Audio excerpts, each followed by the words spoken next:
All right.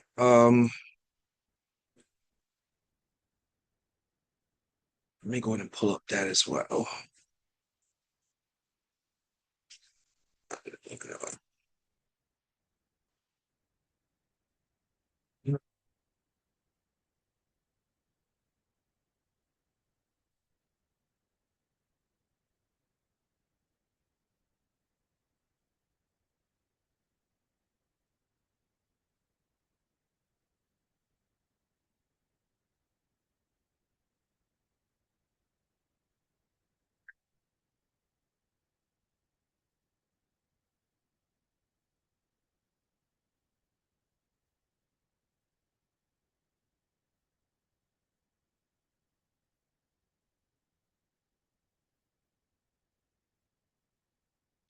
They should.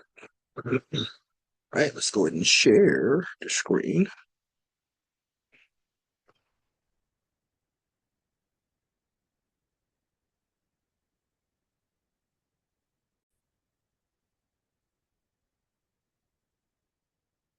Right. Yeah. So let me go ahead and put this on real quick. I want to review yesterday before we move on. So bear with me. Let me set all this up.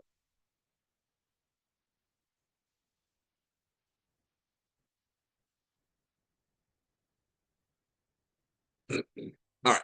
So first off, let's do this. Let's go back to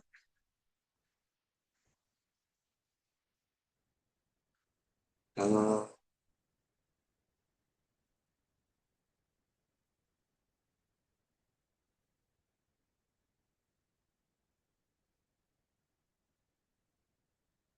right, so let's go to the charts. Let's go to trading view. Let's look at yesterday's movements.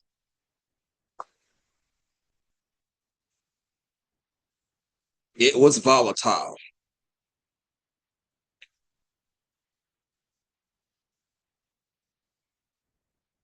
All right, so coming in at 9:30, the markets and we were there for that, right?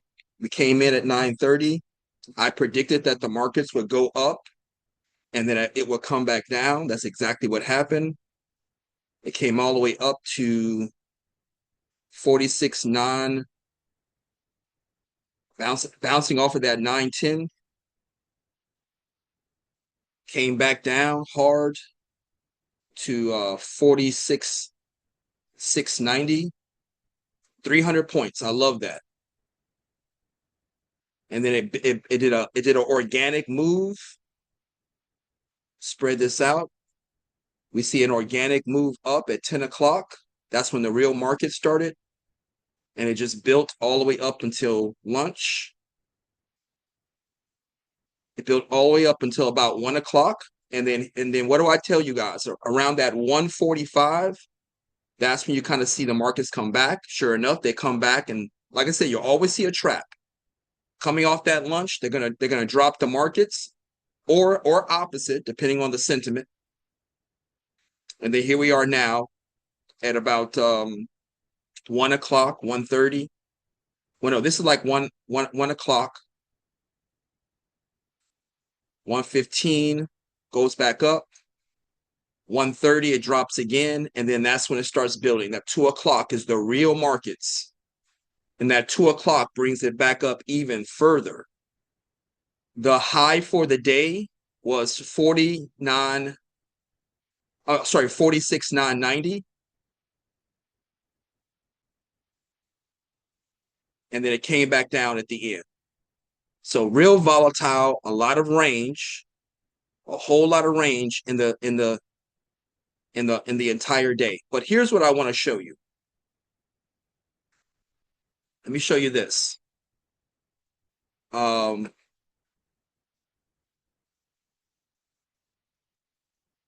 This is yesterday's pivot points. And I want you guys to hone in on this number right here, that R2. Does everybody see that R2 46,987.70? Yep. Yeah, That was yeah. yesterday's pivot point at the R2. That is what the market's bounced off of at the high. So when we see this 46,990, it broke the 8.7. 46,987 was the R2. So we can see that the markets broke that resistance. Does everybody see that? For sure. The high for the day was 46,990. And if I was using the Confluent system, I could have put a trade in at that 46,987. And then when the markets went to its all-time high for the day, the daily high, I'm in that range of making decent amount of money, especially when the markets is moving at 300 points. So I All tried to right. find. No, no, you got a comment? Go ahead. Well, question, just I haven't been watching the like financial news as much as before, Mhm. but was there anything that came up yesterday that That's what I was was about the to explain. catalyst for it? Yeah, I put in AI. I was just about to mention that. I put that in AI to try to figure out what was happening in the markets, and it's just all Mm-hmm. mixed. There was some quarterly earnings that came out. Um, just mixed in all the markets, the equities, the bonds, the tech industry. It was just all mixed. There was no specific one event.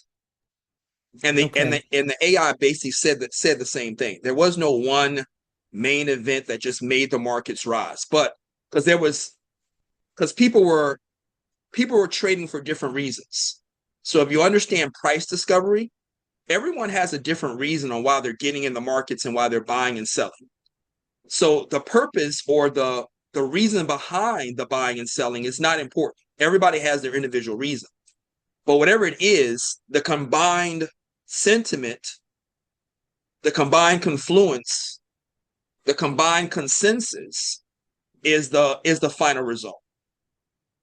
So whatever their reasons were, and all those mixed reasons, there were more people willing to buy into the markets than sell off of it.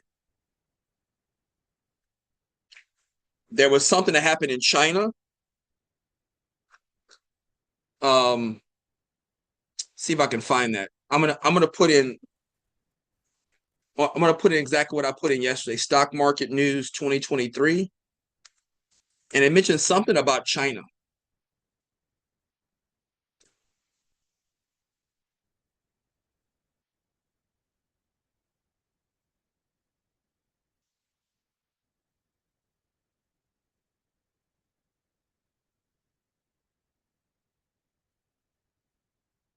Let's do this. You know the one thing I don't like about this AI mode, you can't go back in and modify the prompt. I got to go back to the Google, modify the prompt, and then do it again. I don't like that. All right, so catalysts for the market rise on. See if they'll give me something on this. Major factors driving the markets on October 23rd include new U.S. sanctions. Yeah, the Russian oil companies. Sanctions against Russian oil companies, positive trade talk news, and stronger than expected earnings report for U.S. companies. Here it is, the U.S. China trade talks. The White House announced that Trump will meet with Xi.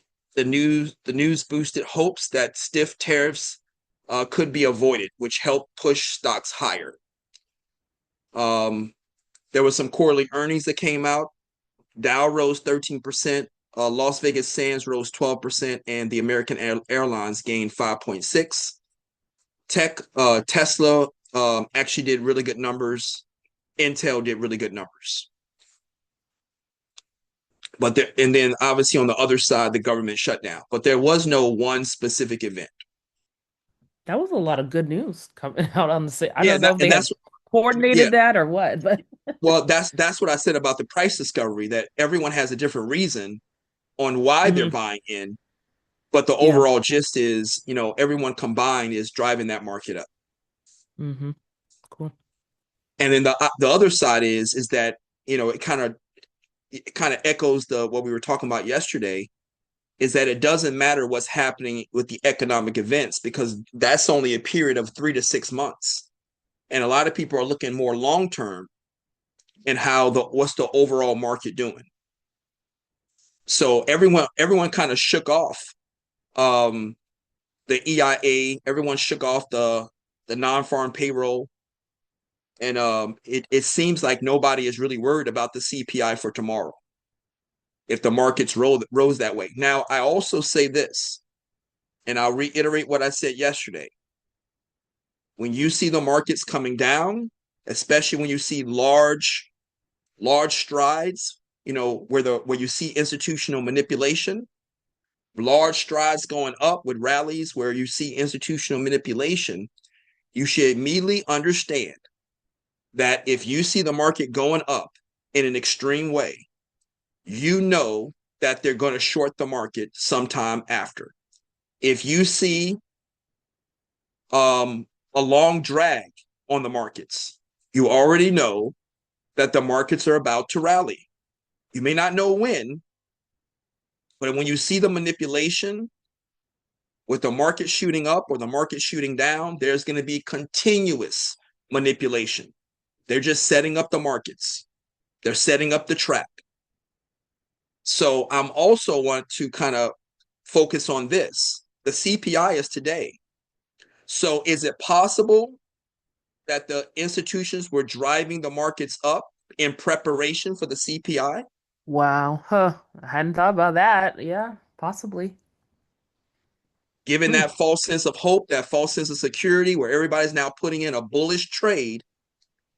Because they don't know what's gonna be for today, or like the CPI would be for today. Yeah, either they don't know or they're going to make it do what they want. Hmm. Because, like I said, if you see now, I will say this: it did seem very organic, right? You did have those 300-point movements, but if you look at that's kind of organic to me. That's slow build. Right here you got the straight up, straight down. hmm You got a couple of these straight up, straight downs, but for the most part, it seems very organic. So that's the only thing that gives me pause on that narrative.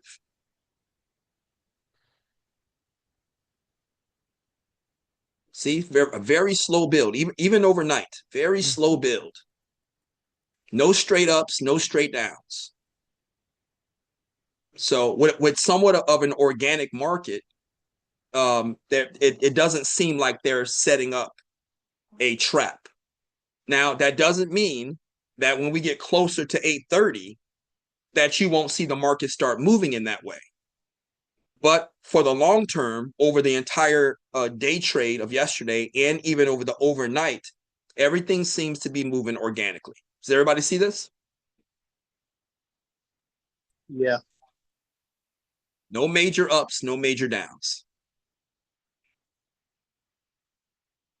You see it a little bit, but not anything major, like really strong ups and downs. That's what I look for. Now, if I do this, it looks like ups and downs. But if you draw it out, that's very organic.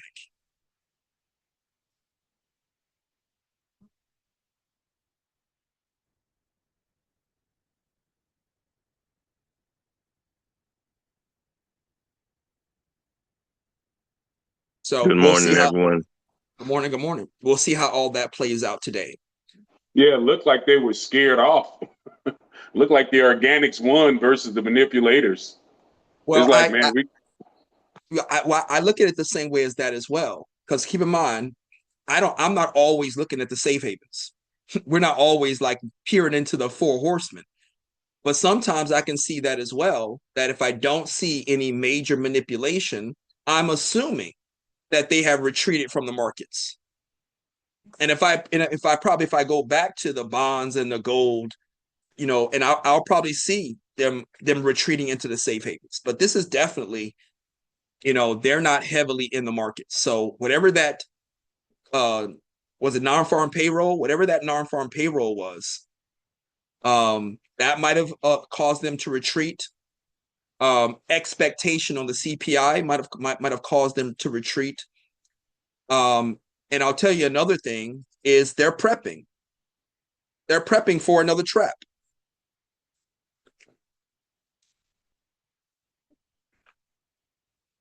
And we'll see that in this pre-market. We'll see if they're doing that. Starting around 8 o'clock, which is coming up. All right. I'm prepared to put an 8 o'clock trade in.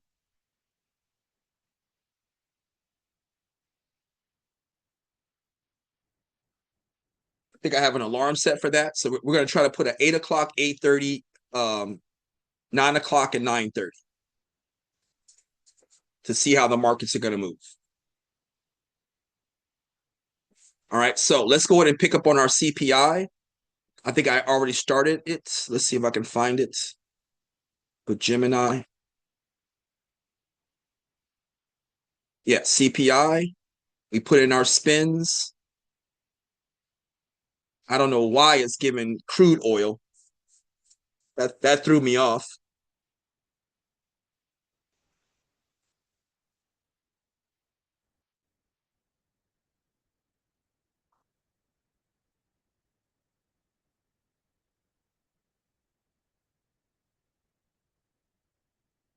See if I can find, when was this? Wish I can find a date on when I did it.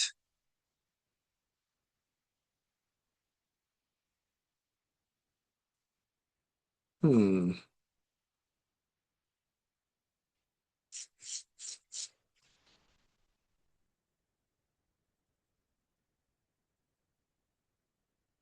Oh, I remember. Okay, so I remember now. So we went through the entire analysis because we were expecting it on the day that it was supposed to go out. So we have all the analysis done. So yeah, let's just go over it very, very quickly. All right, so we did the spins. And what was the final assessment on this? Executive summary, the CPI is hot, higher than expected. So I always go through this myself. So I always try to set the parameters of what I'm looking for. All right, so CPI is pricing, consumer pricing. If consumer pricing goes up, that is a bad thing. So if they're saying that CPI is higher than expected, that's bearish. And I do this, guys, every single time. I walk and talk myself through it to make sure that I understand the parameters. Because just because something's going up doesn't mean it's a good thing. Sometimes something going higher is bearish. So I always try to find those parameters. So sure enough, the CPI going higher is a bearish sentiment. They attach a delayed CPI to it. Yeah, exactly. So the summary, and I think this is, see, I didn't mean to put in petrol. Let me look at this. Did I put in petrol up here? Yeah, see, I didn't mean to do this. I think I got everything confused. But I got the spins. That's cool. So we'll just bypass the petrol. I didn't mean to put that in.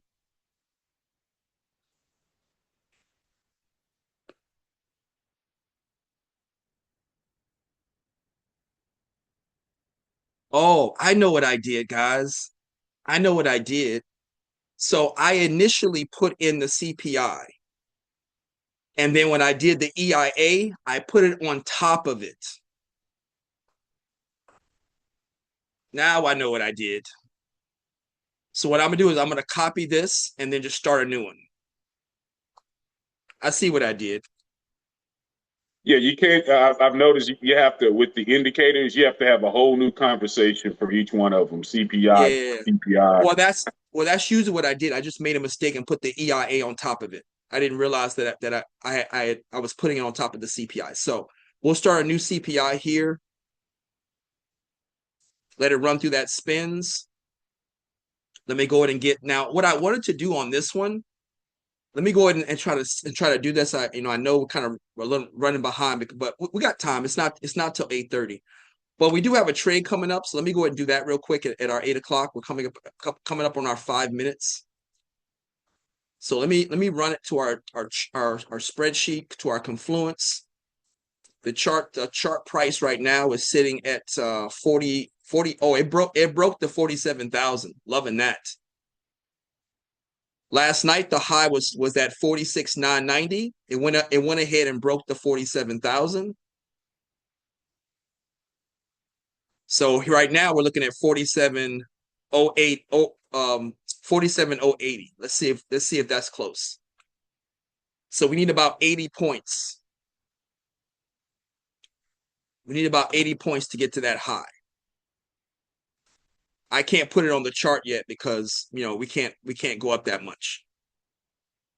But you see this rise, guys, at about 7:30. The market started rising. 46,970, and now it's over. That's only 30 points, but you see the climb is huge at that 7:30 or 7:35. Definitely, yeah. What I would love is a pullback, but I do see these long movements. So with those long movements, I can't wait for a pullback. So what I would like to do is get up here to the 0720. Could you make it like, on the Y part, the Y axis, like just shrinking it down there? Like Yeah, that. like that. I absolutely hate doing that, but Just um, if you wanted to it's get your yeah, trade it's hard. down. It's hard to get it back, or at least on TradingView it was. I don't know about this one, but what I'll do is I will. Well, let me see if I can find a really quick level with the Confluence. So the latest one is 4708. I'm looking for anything else around 4700. All this stuff is 46. And that's what you're gonna find when the market is moving really high, really fast. You don't have as many levels. So there is no 47 on any of the moving averages. Let me go ahead and bring up my Cheetah dashboard.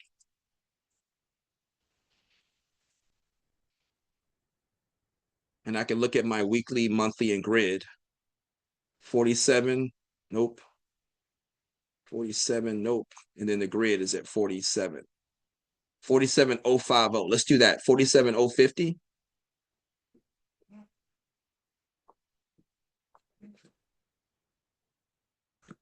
I like that. I like that pullback.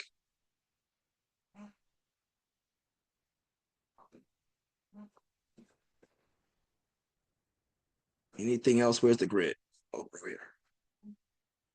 47, 46, 978.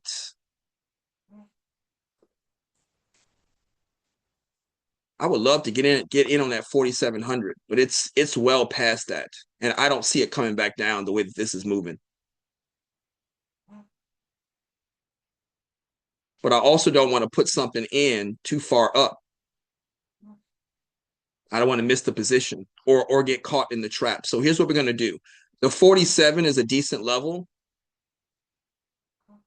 So let's put in and I'll tell you my thinking. This is where the Fibonacci's coming in. So I'm either going to put in the 47 34, or I can put in a 47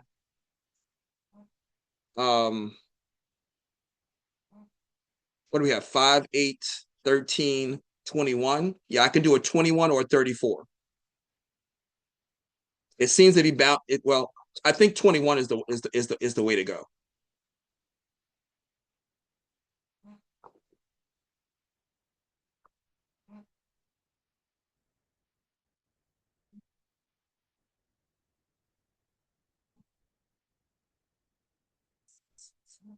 Order submitted.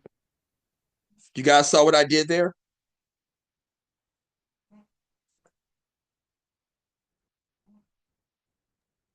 Yeah, I found my strong level, which is at the 4,700. You can see it right here, bouncing off of the 4,700. We know the 4,700 is a strong level because of the zeros. So all I did was take that level.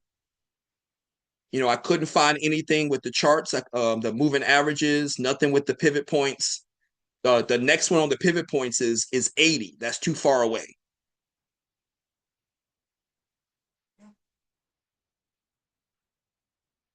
See, it fell back underneath the 47,000. That's cool. But I'll leave it right here because if the market does what it's supposed to do, it's gonna rally hard and get me in my trade. And I'm gonna watch this. I'm not gonna do anything else because I'm looking for break even or minimum. So we're gonna sit here and watch this. 8 o'clock is about to hit, and I'm hoping there won't be any major trap. It'll shoot straight up, give me the 10 points, but if it doesn't, I'm prepared to exit at any moment. Let me go ahead and bring up my ledger. And I'm ready to exit the trade at any minute. So let's stay here for a minute. 8 o'clock just hit. Let's see if the market rallies past the 47,021.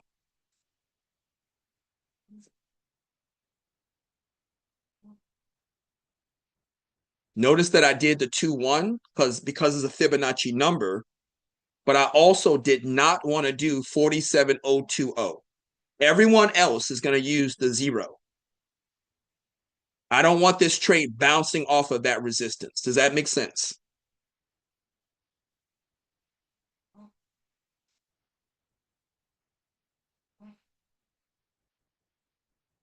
Do I need to repeat it?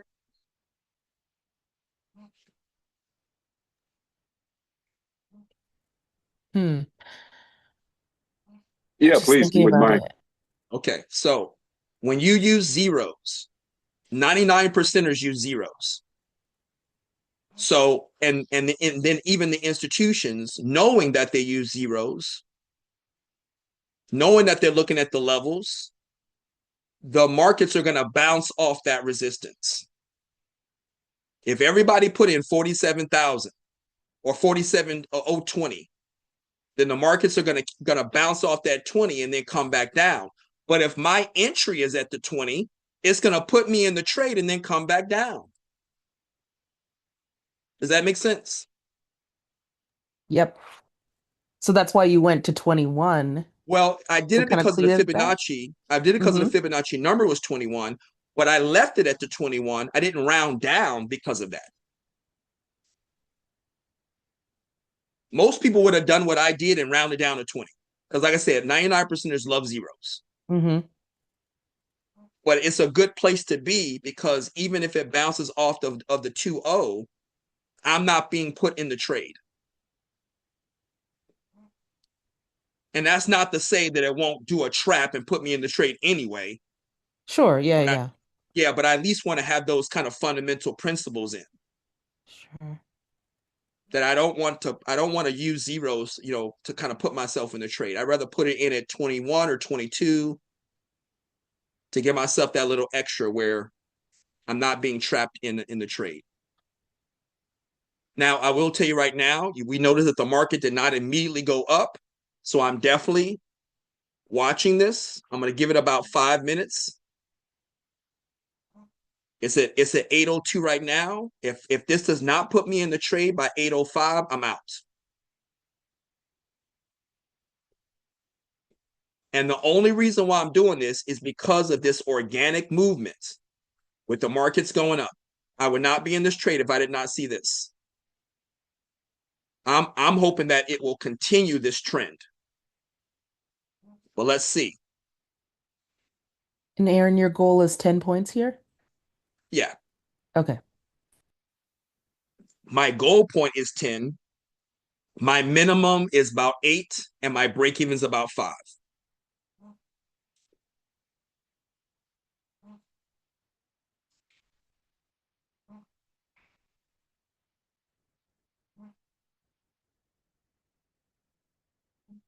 We're at 8:03. We'll give it about 8:05 to see if it enters. If not, we cancel. And then we try again at 8:30.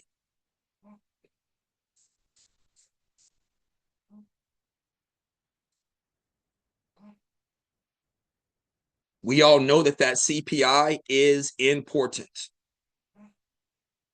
We talked about this every single time the CPI comes around. That CPI is the standard. Everything revolves around that CPI, whether you're a producer or a consumer. The producers look at it for inflation, and then the consumers look at it for pricing. We'll wait one more minute. It just hit 8:04. This is not a good sign that it kind of stalled out at 8 o'clock. But I'm still going to give it the one more minute.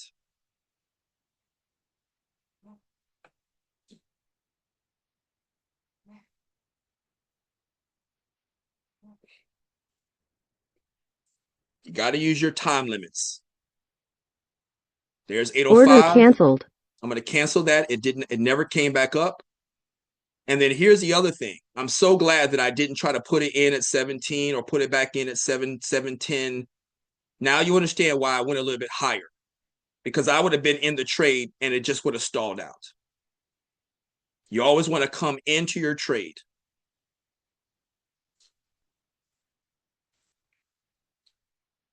Give it time to build into your entry.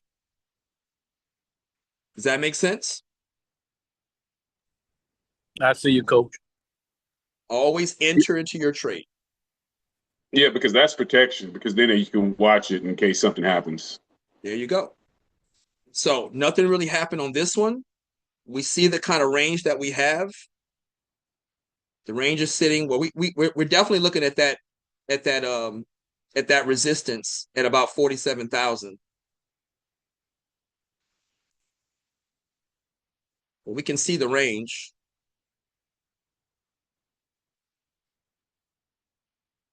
Is down here at the 46.9. This 46.9 was yesterday's high, and you can see it bouncing off the 46.9. Everybody see this? Yes. So I would put the range somewhere around the 46.9. Even though we have that 47, I think the real range is about here, and we'll figure that out. We'll see if the market is going to come back down to that 46.9. If it breaks the 47,000, it'll come back down to the 46.9. But either way, we're going to wait till about 8:30 and come back and see. Like I said, they may be setting up for that CPI report. What time is the CPI? Let's see that.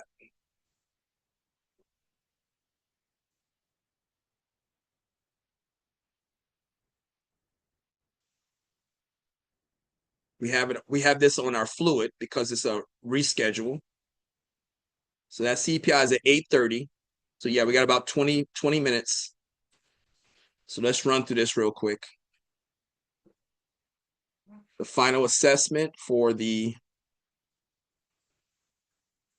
spins.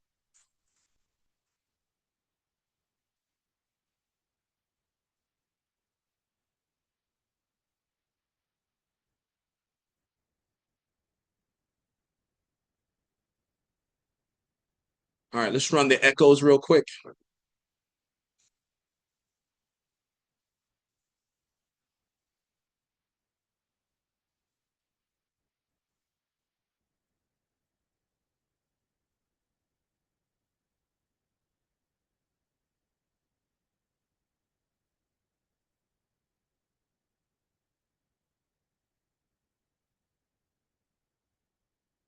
CPI data.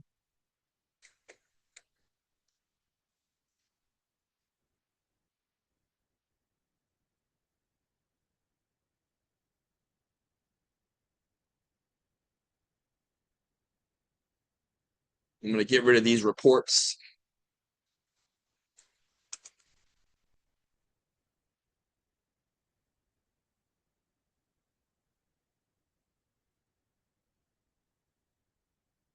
Let's run that real quick.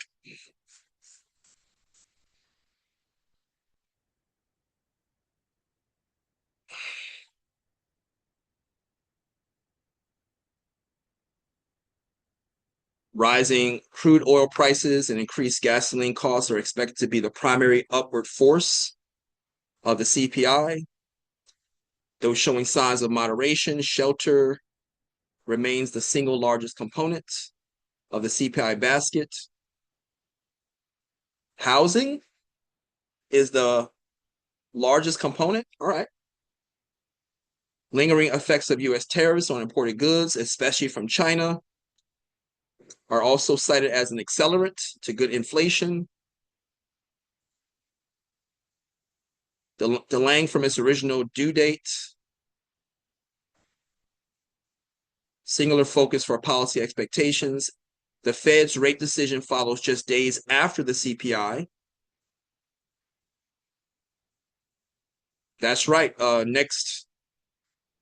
Next week, everybody's using all of this data to kind of figure out what's happening. And I want you guys to focus on that. Because remember I said that everyone's trading for different reasons? A lot of people are going to look at the short term of the CPI. But we also want to factor in that other part where they may be looking at the CPI on how it's going to impact next week's interest rate cut. They will trade today based on that expectation of the Fed cut. Does that make sense?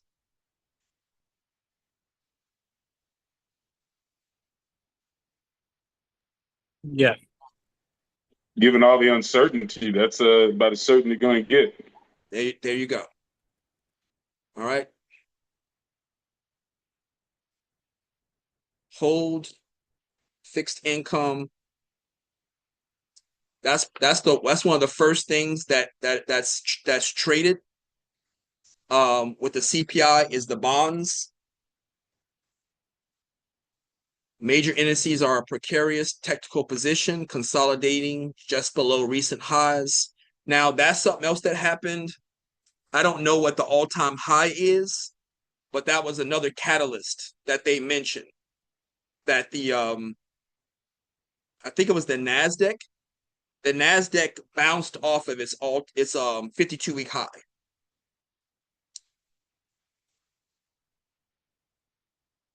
All right, opportunity.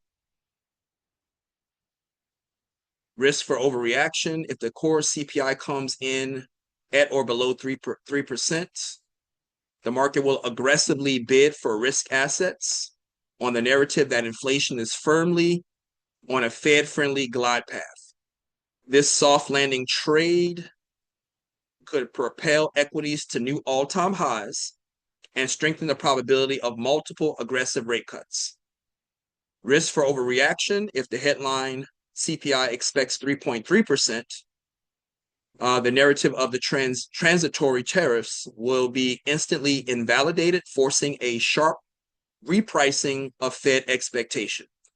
This would likely cause a sudden and notable decline in equities, a significant strengthening of the US dollar, and a surge in bonds.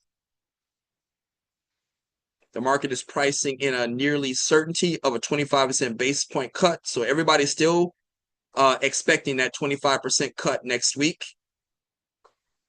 Any news reiterating that is going to drive the markets up. Expectation. Here are the real numbers.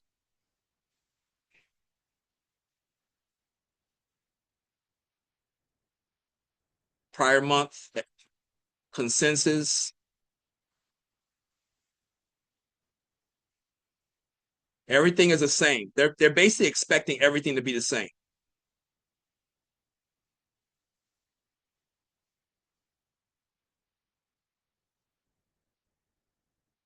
And things being the same is just another bearish sentiment. If there's no definitive incline, they're going to view it as bearish.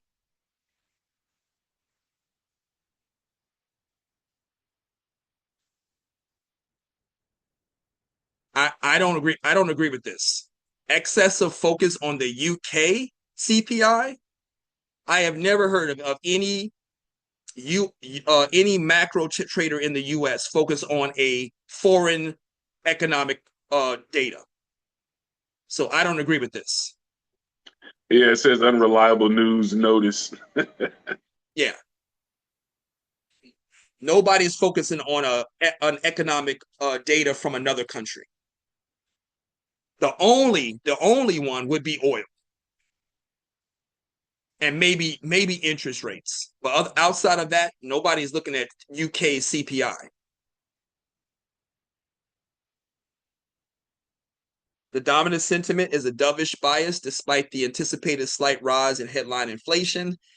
Investors are heavily focused on the core CPI and are willing to look past a temporary energy-driven headline spike. The market is pre-positioned for a soft landing with the Fed rate cut, with the majority of investors expecting a risk-on reaction to the data.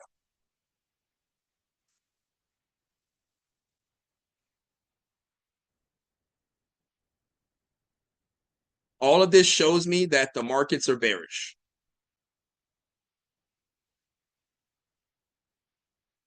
Expect an overreaction high in stocks and a surge in Fed rate expectation.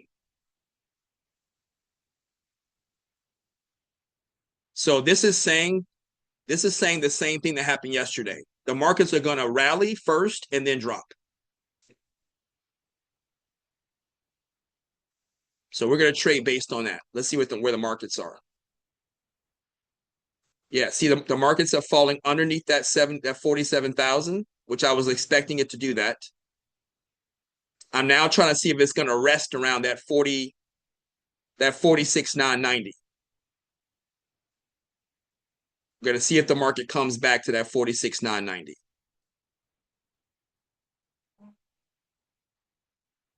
I'm ready to use the 47,000 as my entry. If it falls back down to that 46,990, we'll see what happens. I'm monitoring it. All right. We don't need to look for the trend. Let's go ahead and put in the lock real quick.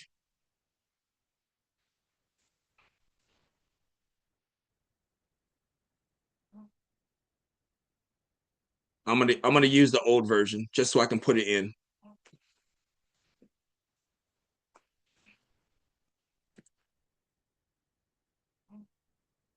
Make sure that it's catering to the CPI. The purpose of the analysis is to find causal sequence for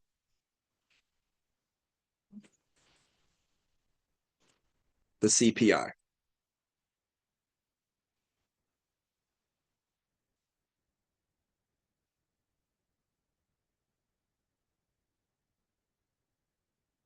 See what else we got.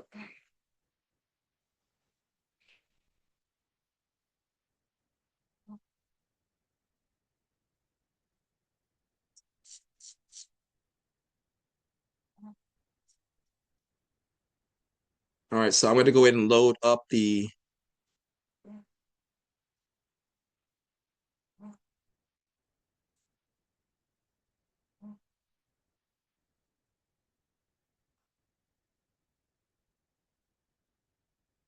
we'll load that in and then see what happens.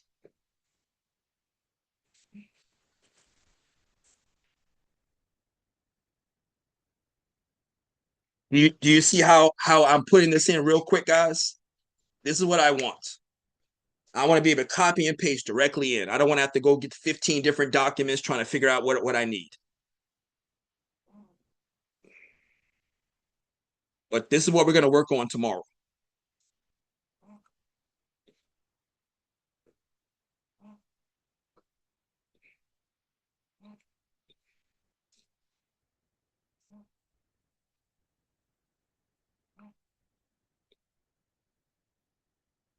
I will run searches to find. Is it still going? I would run searches for the actual September CPI released this morning. Okay, there it is. Something went wrong.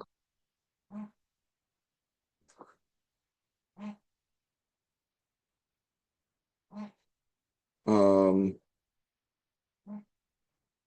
basically going to edit it so that it will run again. Give me a second. Edit the prompt. Um,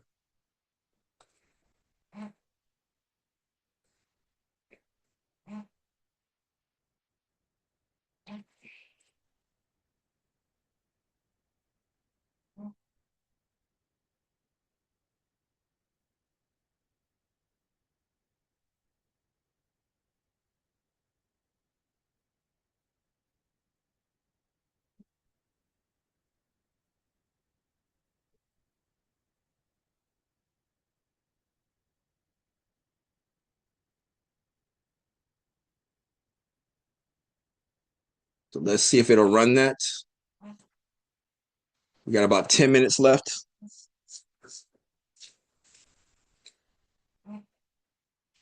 Oh,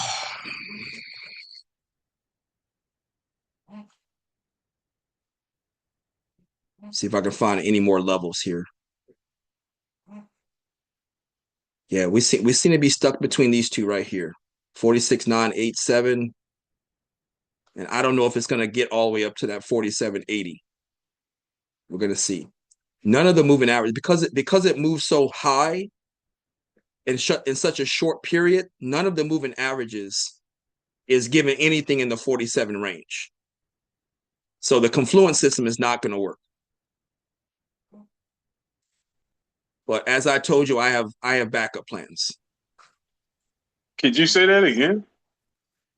When the market moves really high, like really fast, let me give you an example. Let's go to the charts. I showed you that the markets went up about 300 points yesterday. When you see the market go up 300 points, 500 points, anything in that range, it breaks the pivot points. It'll break the confluence because there are no moving averages that go that high. Notice that your moving averages, there are no 47s. Does that make sense? Got it. Yeah. And let me explain why. Because everything has been bearish. We kind of been going through a bear trend. So if all of the numbers have been going down, there are no high numbers to bring into the calculation to the average. There are no higher numbers to bring into the average to drive the average up. You're bringing in lower numbers that's going to drive the average down. Does that make sense? Yeah, so you've got to find something, like you said, in the 46 range. Yeah. 46, 9 range? Well, yeah, that the pivot points is giving me that 47.9. I'm sorry, that 46.9 and that 4700. But you're not going to find that. The highest one was yesterday's bounce off. It was 740. Notice how this came down 1 point. Yesterday, this was 46,740. And we saw the markets gravitate toward that number. But that's the highest number in all of these moving averages, the Fibonacci and the regular. There's no 47. Yeah, I was just about to say, well, naturally from a novice perspective, 46.7 may be the, especially that set 46, anything in the 46.7 threes, you can't go wrong because Yeah. it appears to be hovering right around there if you're going to get in. But that could be the new resistance. Exactly, and that's what we're looking for. We're looking to see if the market is going to settle back down to because that's way down here. That 47, that's 200 points down. You know, I don't see the market going with the way the trend is going. I don't see the market going back down to that 46.7. So it's showing us that it's in this 46.9 range. And as I said, with the markets going down, the average is going down. There are no numbers that you're adding to it. Close over close over close over close. There are no closing prices that's driving the average up. That's the reason why there is no 46.9. So we can only go by the pivot points, just putting us at that 46.98 and putting us at that 47.0. And as I said, you can use, and I'll give it to you again, you can put in the strength because that's what I did. When I put in that 21, All I did was do this. I chose 21. And now when we go to our entry, see, here's a 47, 46,717 I can use. 46,696 I can use. But this is 21 points level over level. Does this make sense? Yeah, we got to remember, at least myself, got to remember that even our spreadsheets that we have, the confluence is alive. It's active. We got to. Yes. I got to just make sure I watch it every day and get familiar with it and comfortable. Yeah. The numbers change every day. The combining of the numbers, finding that level of confluence, you got to put in the work. But like I said, even with the markets are where they are, let's see if the market is bouncing off of this 46,969. I'm sorry, 46,696. Which no, it's not, because we're in the 900. So even this is not giving us the range we need. So let me go ahead and put a 55 in here and see if that'll put us where we need to be.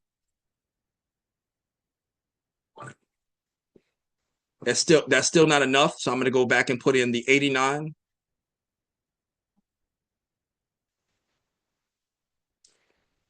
There we go.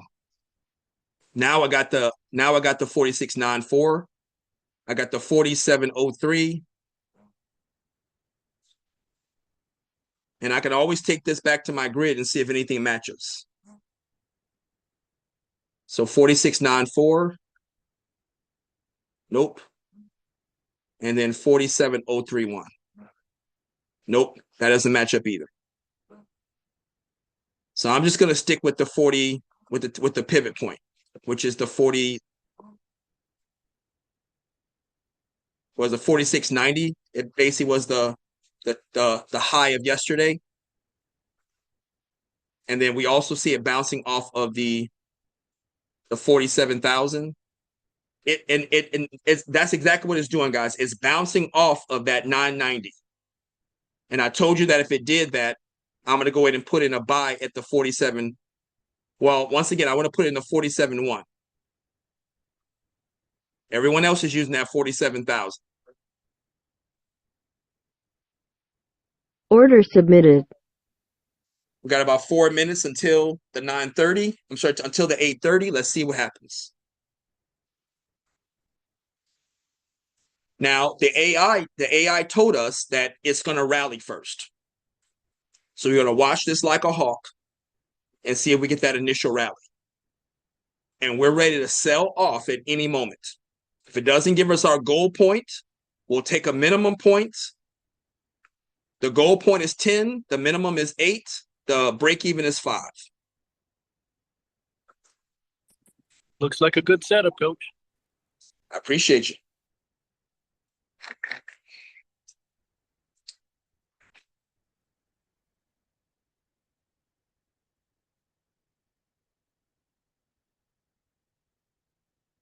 Do you see all the trading opportunities by me doing the 8 o'clock, the 8:30, the 9 o'clock, the 9:30?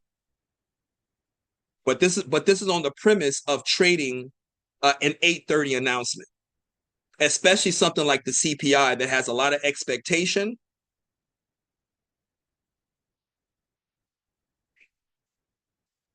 Everybody is concentrating on that CPI. So there's going to be a lot of optimism, a lot of speculation, a lot of optimism, and a lot of expectation.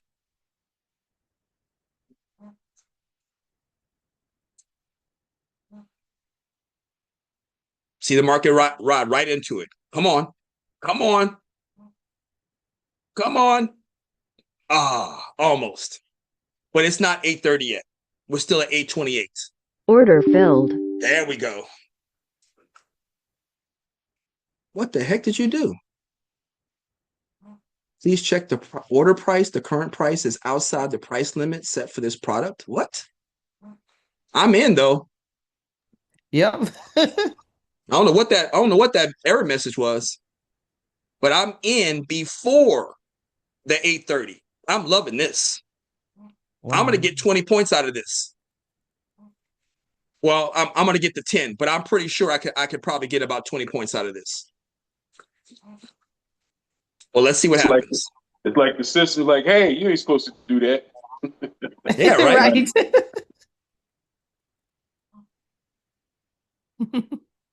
I'm already 5 points in. Let's see if it gives me my 10. Yeah, he set the cheetah loose. He's out there running now, baby. Nice. Come on, don't do that. Don't you do that. Get back up there.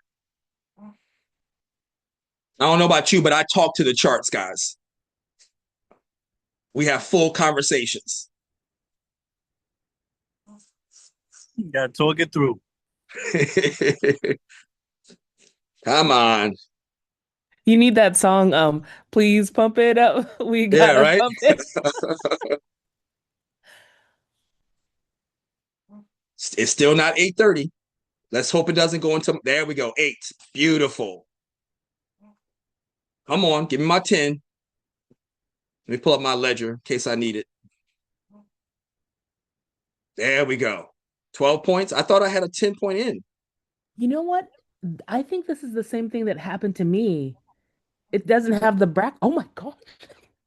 Get me out of there. Get me out of that. Close it. Look. What the heck? Run, Forrest, run.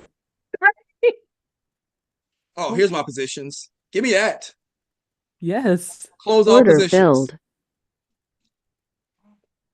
How much money did I make? It's like 700 something. Yeah, you lost the brackets. You lost your ATM Nice, strategy. coach. Yeah, but you see here, I have the 10 points in. But it's literally, Aaron, this is the exact same thing that happened to me. It put up this error message and then said something, and then so I was kind of just doing it. No, Oh, you remember I just was kind of, got it was it. naked. The trade was naked, and then I had to close it out myself. It That's didn't what close that it error for me. message was. It took away my clothes. Yes. That's That's why what it it was. Well, went I'm but that's a thankful for. lovely trade. Thank you, Ninja Trader. Right? I would have only made 10 points. Wow. And it's 8:31 now. Not Yep. even a minute. But Is that's that but a that. spike Yeah, bro. all the way up there? And I can't even get to it. That's how much is up. I can't even get up there. I gotta do this. Let me pull this down. I Look at love this. it. Look at That's that. some incredible manipulation. Oh, of That's course it is. And it went back up to the original at the beginning of the week. Where are we at? The 150. It went right back Wow. up to that 47 150. It actually went up to 180. That was nice. That was nice. Yep. I was looking for like maybe 20, 30 points. But what did the AI say? It's gonna spike hard, and then now it's gonna come back down. Yep. Yeah. But here's the really, really exciting part, because 930 is gonna do the same thing. More money, more money, more money.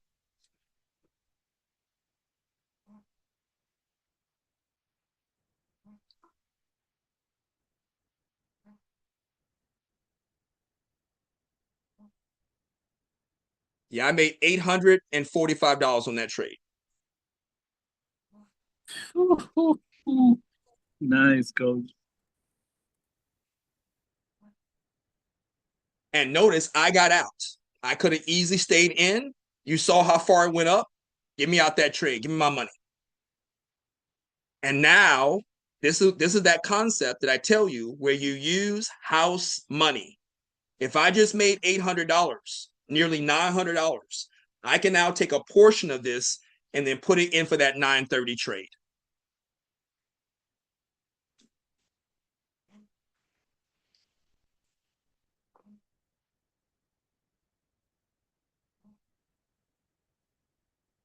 So I'm gonna do another custom trade. We're gonna do 20 contracts.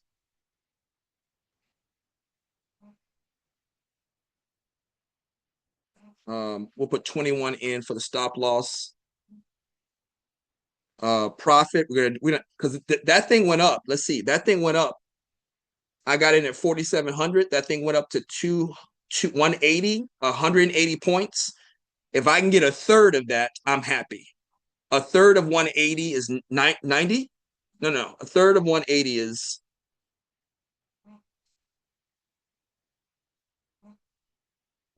I know 18 is divisible by six, so 60.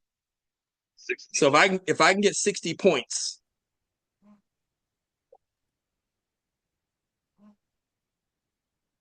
$20 contracts, 21 point stop loss, and a 60 point. We'll save it as a template.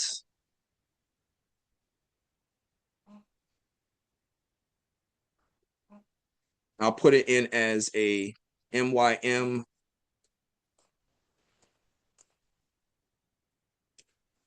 20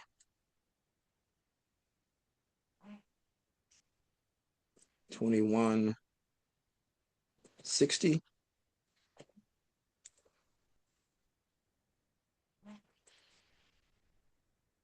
And I'll put sim.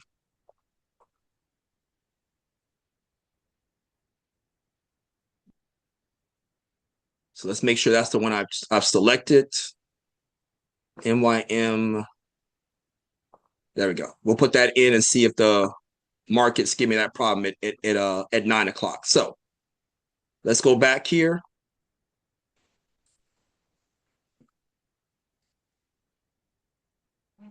Here's the question, guys. Can you see yourself doing this? Does this look difficult? I can't see myself No, doing yeah, I can see myself doing it. This is not difficult. We're structured. We know what's going to happen before it happens. We have all of these protections in place.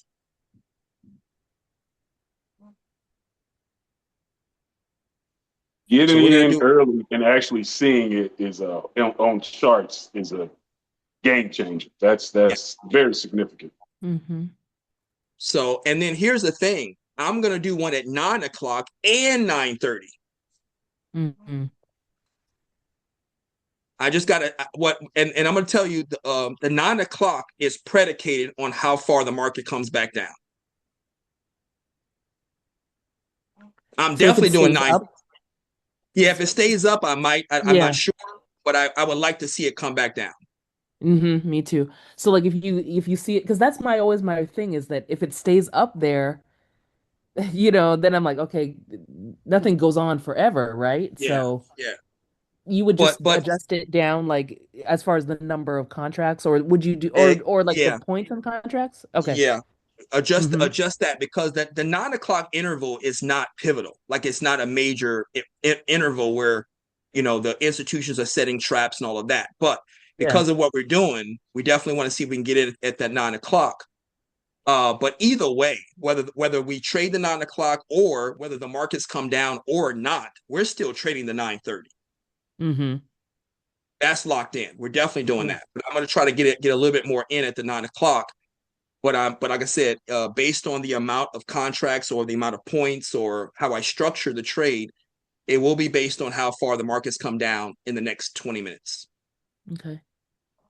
And you went with like a larger stop loss here just because that's what you would choose, or would you go, because normally you'd say like stick with the 5, but I think on this one you did like 21. Well, yeah, I did it because it's such a because it's such a long and like somebody said when they saw it, that's clear manipulation. Because I know it's clear manipulation, Mm-hmm. I'm not sure what the manipulation looks like on the stop loss. Okay. So that's why I put in 21. But I'm not going to go past that because I'm not trying to eat up my profits where they Sure. may put me in a stop loss. I'm sorry, in a stop loss trap, and I lose all my money. So I'm willing to lose because keep in mind I'm playing with house money. So I don't mind putting that 21 in because I'm not playing with my money. If it was my money, I'll keep it close at 5 points. Okay, got you. Yeah, That makes sense? different. Yep. Mm-hmm. When you're playing with the house money, you can let some of your parameters go. Okay. And it's that risk reward thing where if I'm looking for 60 points, then it may not give it to me immediately. So let me go ahead and give it a little bit of range on the bottom end.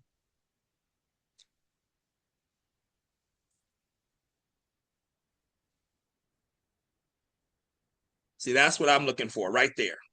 Let that thing come back down. And I would love it to come back down around the 40 because, you know, we looked up these numbers. I think something was sitting at 47.40. What I think is going to happen is going to come back to that because wasn't that the range? Let me do this. I'm going to go back and look at like a day chart. I'm going to put in a week. Boy,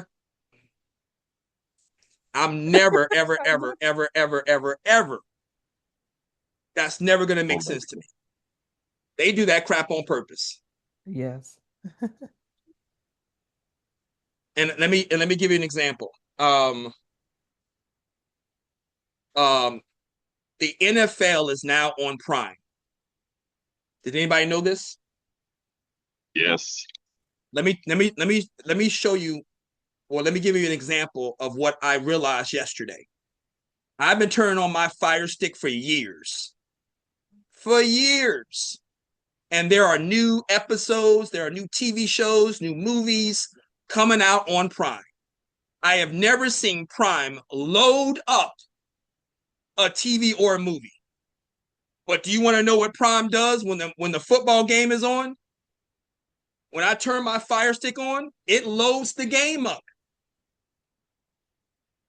What? Yep. It doesn't ask me if I want to watch football.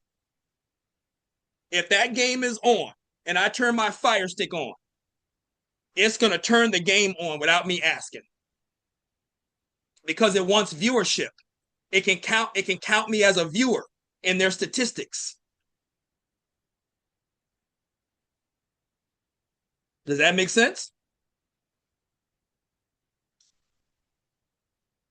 Wow. Yeah, it's like those it's like this whole NBA scandal where they got manipulated, betting machines that can read cards and such. So it seems like the NFL probably, I'm certain that they made a relationship with Amazon because it's the Amazon stick. It's not like it's some type of unknown or somebody else type stick. It's their stick.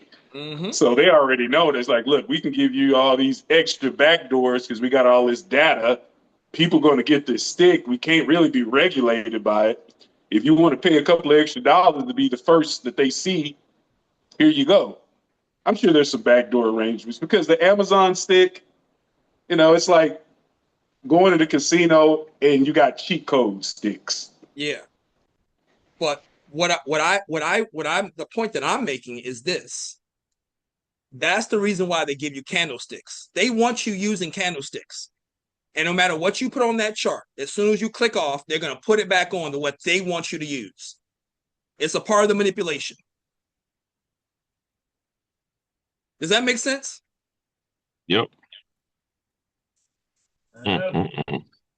Why do they keep loading up candlesticks? Why you do that?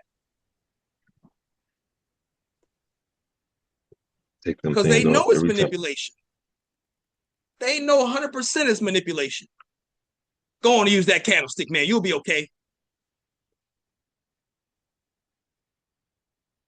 No, sir.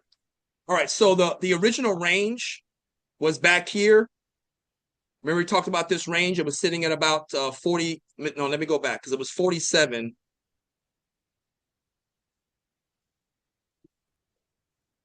What is this? 40. That's 47.3. Yeah, see how it was bouncing off of this? 47.2. But I think that range was somewhere around. I thought it was like 150. 120. Anyway, it was somewhere in this range. So it came back up to this, where it was at the beginning of the week. which is kind of what I tell you guys. They understand what range they want it to be in.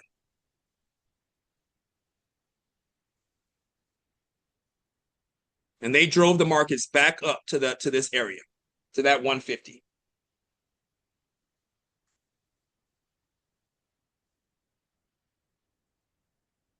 So these are my levels now. If I'm going to put a position in, I'm going to put in one of these positions. And I'm going to check it against the pivot points in the confluence. So I have a 47,200 here.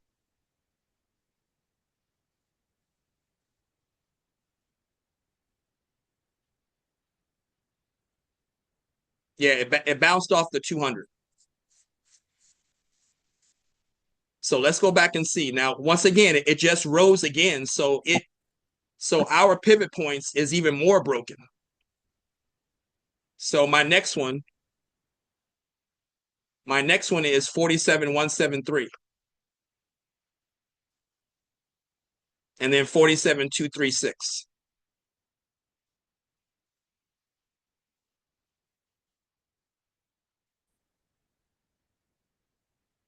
$173. Let's look at that. Yeah, here's the 173.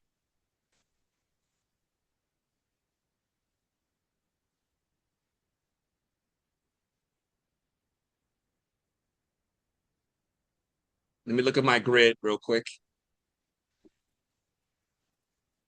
47.1. Yeah, even this. So we're at an all-time high.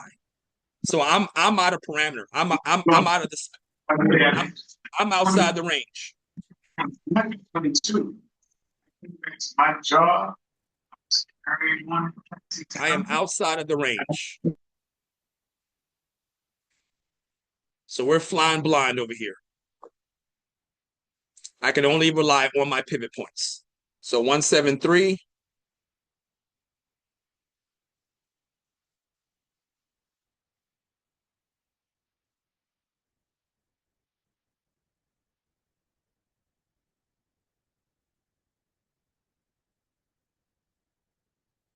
Put in this 144.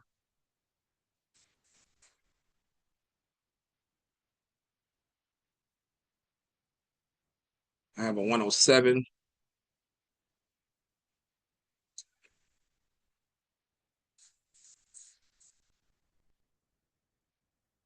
Still got another 15 minutes.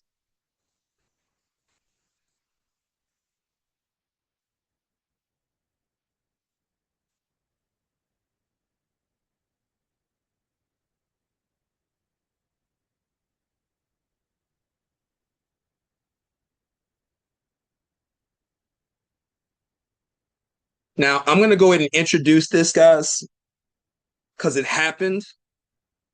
And I've been kind of waiting to introduce this, but since it happened today, I'm going to go ahead and give you this. And I meant to mention this on the last Fed report. For all of my students that are trading real money, I'm going to give this to everybody. Pay attention. Your goal point is a protection. Does everybody recognize that? When I tell you only go for 10 points or only go for 20 points and you're putting in that goal point. So when the market goes to that, it exits automatically. Is everybody with me? Yep. That is a protection. The same way as your stop loss, the same way as your break even that you're going to exit manually. They're all protections. But what do I say? Two things. Number one, if you're playing with house money, you can take some of your protections off. Number two, if you have a high probability, you can take some of your protections off. Do I need to state that again?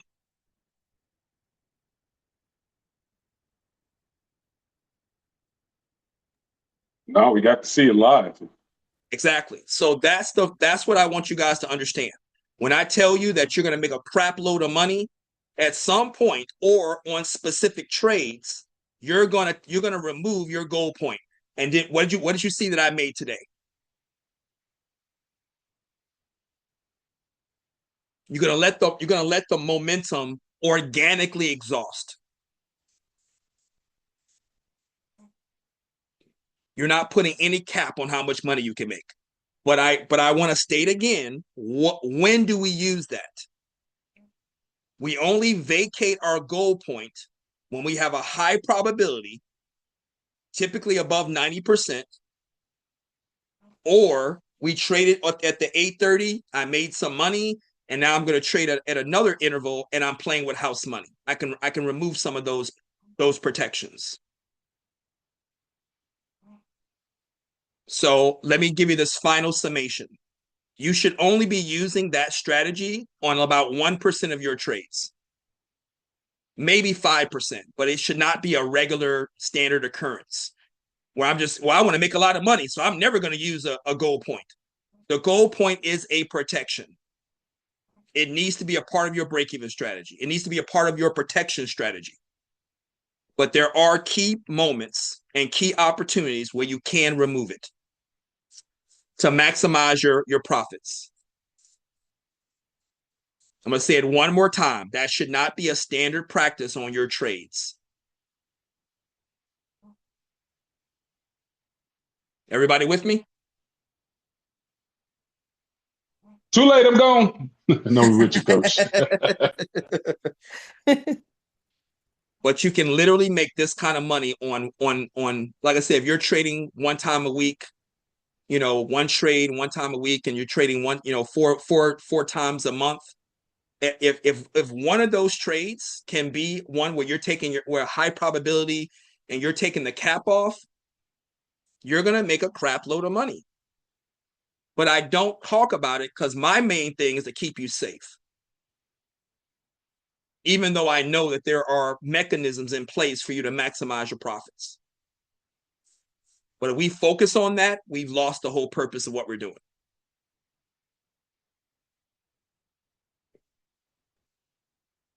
You are Man, gonna if you started this curriculum off like that, I know, nobody right? would be. Nobody would have used their cap. Crypto, here we come. You're right. But that's the reason why I don't mention it. I don't bring it into the strategy. And even right now, the only reason why I brought it up is because you saw it happen, and you might have had a question in your mind, like, well, why do I need a cap? That's the reason why I brought it up. Because there was probably somebody in the room that was thinking, well, why do we have a cap if I can make $800? That's the reason why I had to reiterate it for you.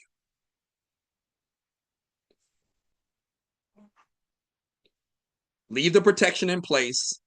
Wait for that brilliant opportunity where it warrants you removing the cap.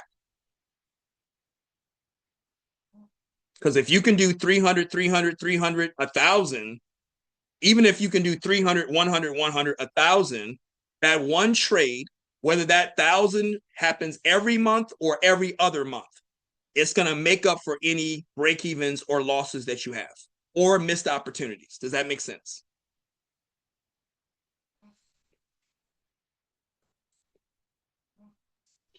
Well, you're sticking to your guns and your discipline because you're not, it's what led up to this event that allowed that to happen. You got it. It's not by chance.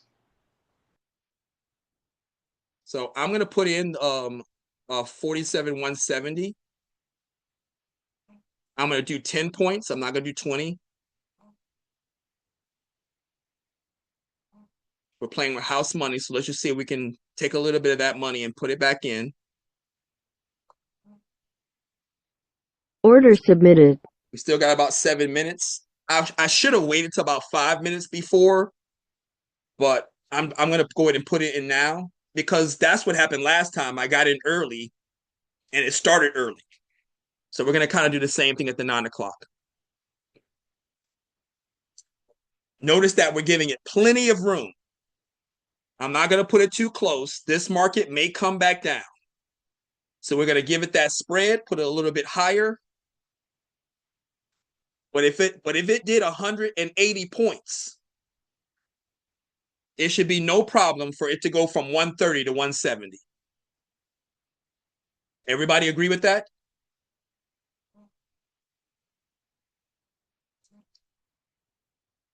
Yep. And this one you said you're doing, sorry, 10 points? 10 points. 10 points. Okay. Well, I'm sorry, 10 contracts. Oh, 10 contracts. Okay. Yeah, let me go ahead and change the parameter to 10.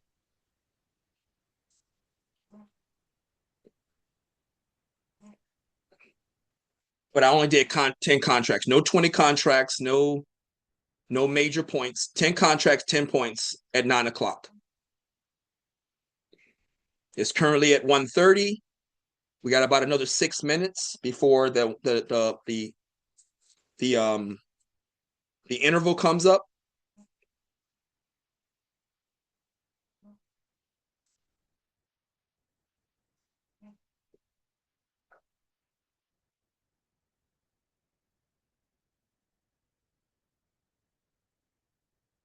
And let me kind of show you this as well. We got a little bit of a few minutes. So I already know that my next level is at the 300. So if I had any goal point or a maximum point, I know where I want to be because I show you this. I can go back to this and show you that high level was 300. You see this? This is 326. So I know my high level is above 300. And then when I take you back to the charts, I can show you right here that it's at 300. The resistance 8 is 300. Everybody with me? Yes. So when I go back to my charts, I already know that while I'm going through all of this, when I'm preparing for that 930, I already know that 930, I'm looking for it to go up to 300. And I'm probably going to leave the cap off of that 930 trade because I'm playing with house money.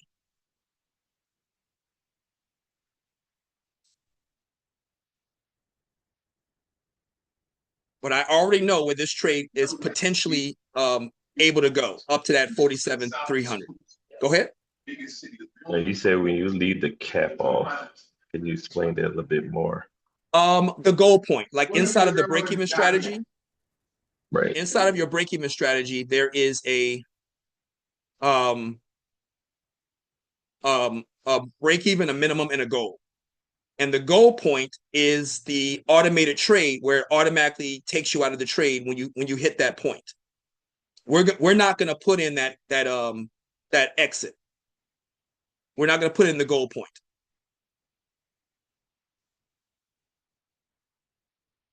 Does that make sense? So we're not adding the sell element to the trade. So Am I making sense? we do that manually. Well, yeah, you manually exit. When that does happen, when you do go that strategy, you're going to manually exit the same way that you manually exit for break even and minimum. You're now going to manually exit for your goal. And I've already explained that at that 930, you're looking for the first pullback. Do not play with the 930. So let it rise up to wherever it is, and as soon as you see any semblance of a pullback, exit. Take whatever the market gives you. But if the market gave us 180 here, I'm hoping to get that same kind of rally at the 930. Anything similar is a plus.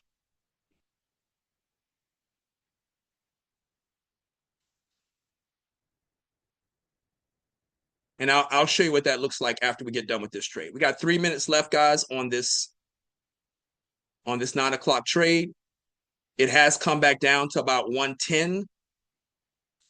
I'm still going to leave it in because that just means that it may not, like I said, I'm not trying to force the 9 o'clock trade. So if it drives back down, that's cool. I may even want to exit right now, but let's just leave it in and see what happens because it's simulation.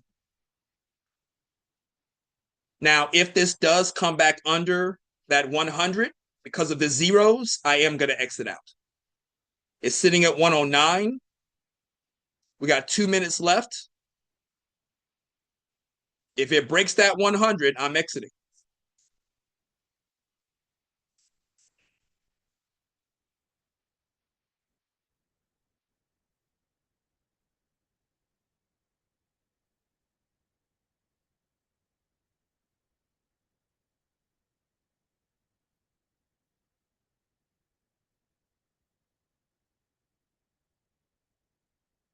hovering at the 15.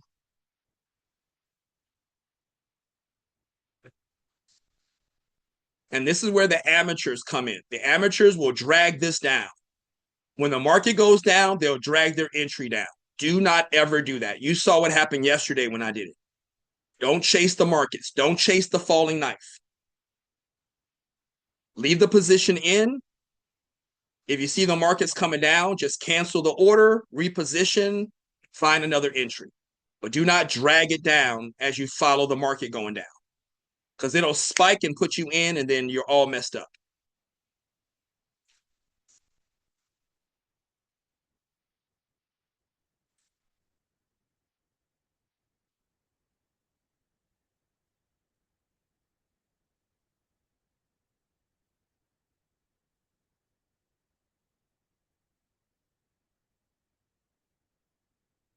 I've described to you guys when I explain all of the cheetah qualities, and I tell you that lions will take the prey of the cheetah.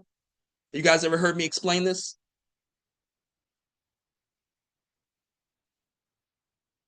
I don't know. Lions and hyenas will let the cheetah Yes. hunt. Lions and hyenas will let the cheetah hunt. They don't want to kill the cheetah. The cheetah has the best success rate on catching prey. So lions and cheetahs will sit back, and even leopards, they'll sit back and let the cheetah catch the prey first. And then they chase the cheetah away, and then they got a free meal. I've explained this in the course. I've explained this in the TikTok lives. Have you guys ever heard me explain that? Yep. That is what we're doing here.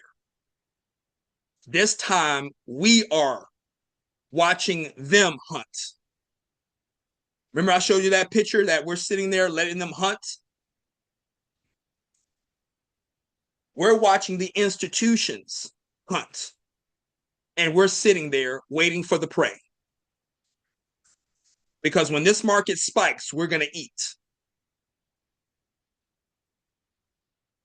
Make sense? Plenty.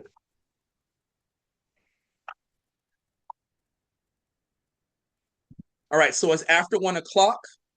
It's kind of staying at that 120. I think I'm going to go ahead and cancel. I'll give it 1 more minute to see if it does something. If not, I'm going to go ahead and cancel this order, and we'll try again at 9:30.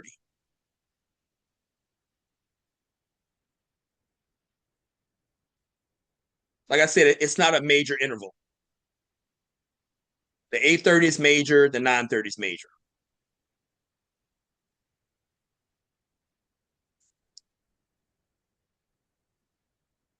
All right, Order now canceled. I'm going to go ahead and cancel out of that. We're going to see where it settles. We're looking to see if it breaks the 100.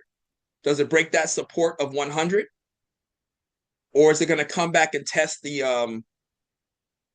any one of these levels? But this is a part of that crossbow where you're just waiting and waiting and waiting. That's what the W is. You're waiting for the position to present itself. Once you get in the trade, you're waiting for the position to let you know when to exit. It's a waiting game. And we do not force the markets. We wait for the markets to come to us. We know what that economic report is going to be. We know what the expectation is going to be. We know what the institutions are doing. We already got a precursor at the 8:30. We already made money. Now we're using house money. It's cakewalk.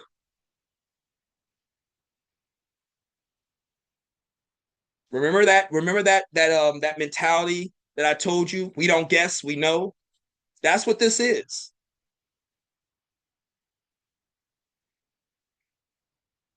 Most people are coming into the markets. I hope I make money today.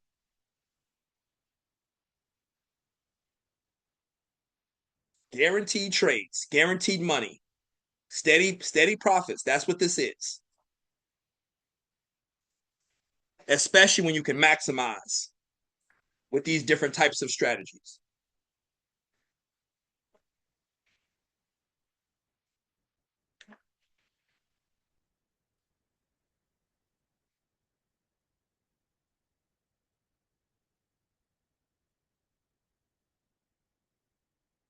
Because if I was looking to make $300 a week, like if that's the goal that I told myself, because that's kind of what I advertise, right? Making $300 a week.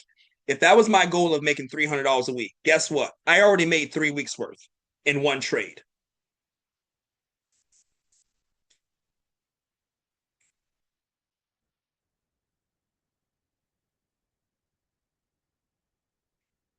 And this is why when I said previously that we have a higher version, I only want the 90% because I know the 90% is going to yield us a lot of money where I can be selective. I don't have to trade every single one.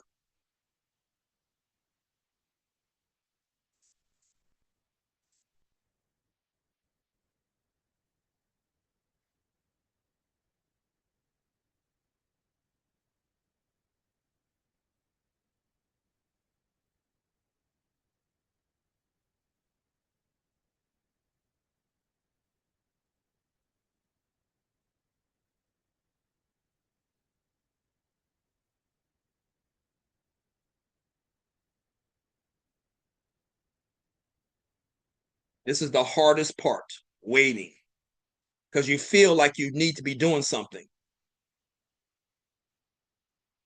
But nope. You're sitting here waiting for the markets to come to you. You're waiting for the markets to be generous. You're not forcing anything. You're not moving stops around. You're not, none of it. We should already know where our entry and exit is.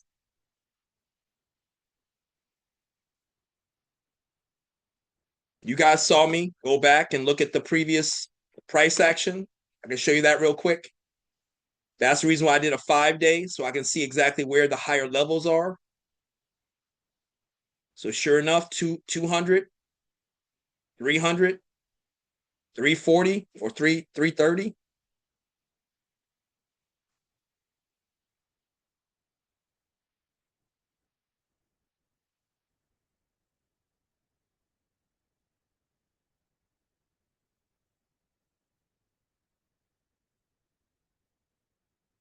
Let me see if I can find something under the 200. We have this one at the 153. And that's a strong level right there. That 155 is decent.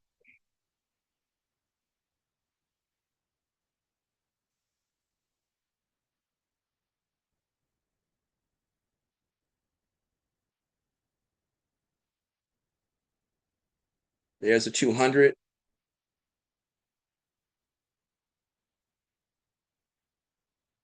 $165 is decent. This is where we are right now, that 125. That's also a strong level.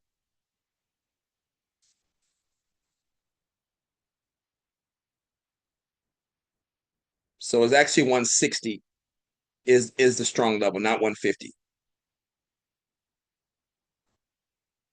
So let's go back and see.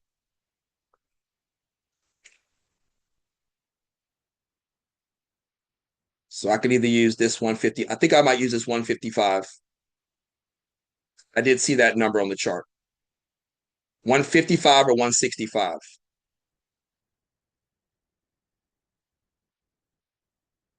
Well, there. Incoming transmission. Yeah, there's nothing on the 160. Let me branch out. Let me see if there's anything in the 160.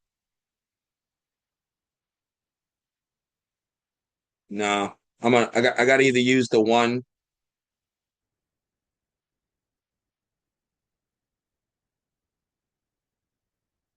Yeah, I think I'm going to use the 150.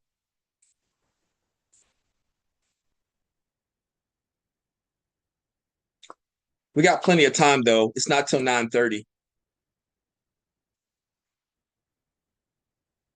You guys have any questions until we got about another 20 minutes before we put in our last trade. Any questions on any of this?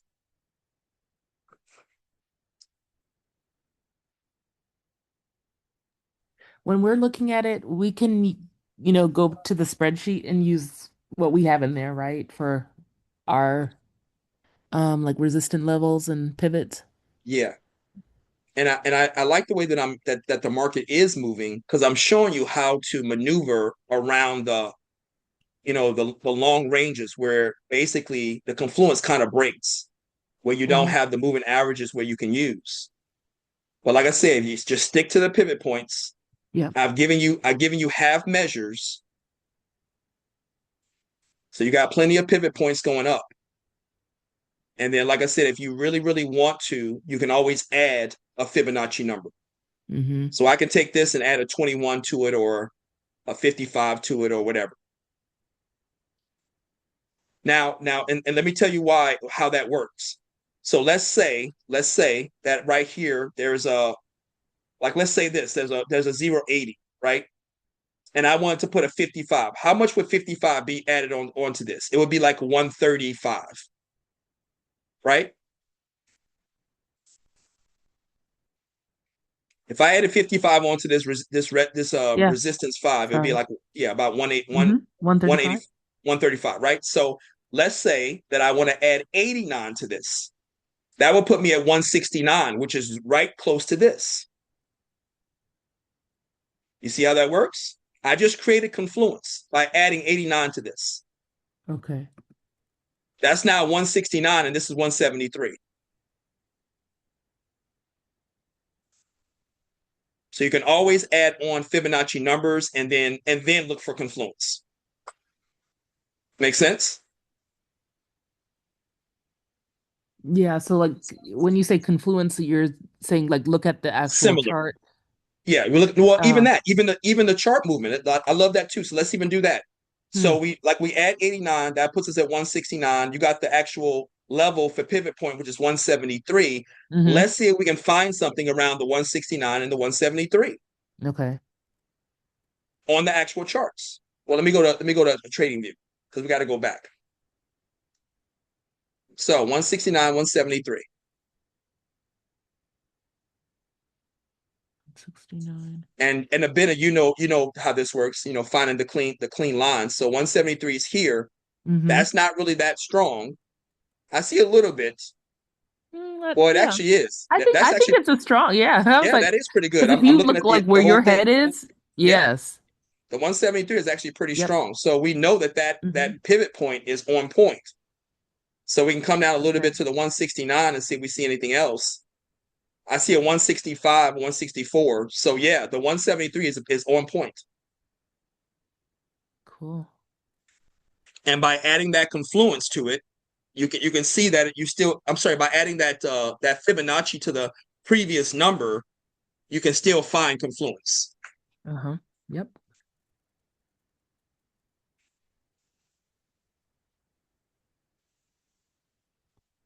So 173 should actually be our entry, which is kind of where I was. I entered at 170 last time, right?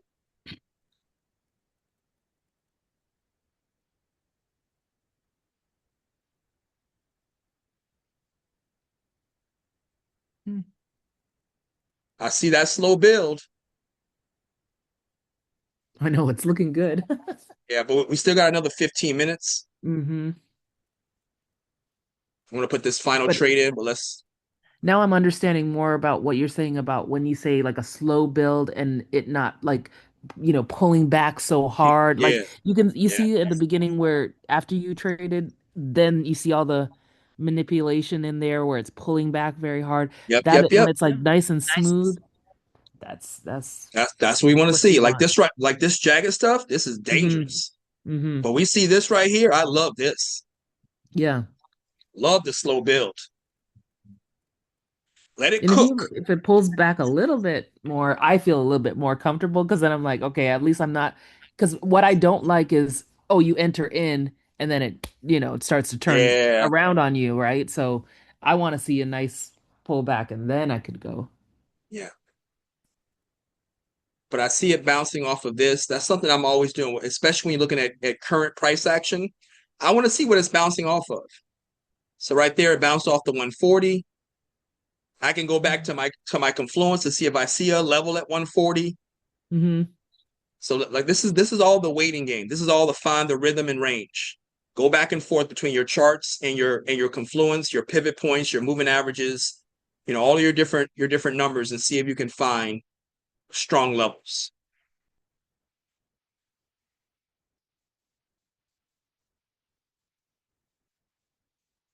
It's sitting at the 140. I like that because that's an easy travel to my entry, which I said I'm going to do like a 170.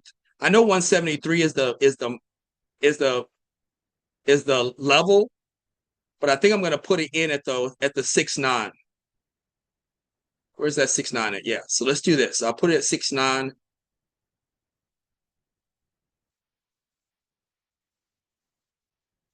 I'm going to do 10 point. No, this is actually, well, I'm still going to do 10 points, but I'm going to take off the strategy so there's no cap.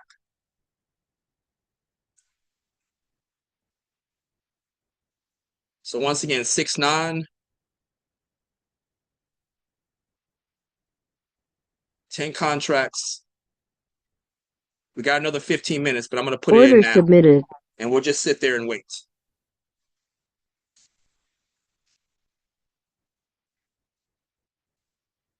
And if this can give us another 50 to 100 to 150, even to 200 points, we've made our quota for the month. If I can get another trade like we just got, I made my quota for the month. Does that mean that I stopped trading? No, we're just ahead of our profit goal, which is where you want to be. You always want to be ahead of your profit goal if possible, because you're going to have bad days, bad weeks. Look at that slow build. I love that. Let it cook.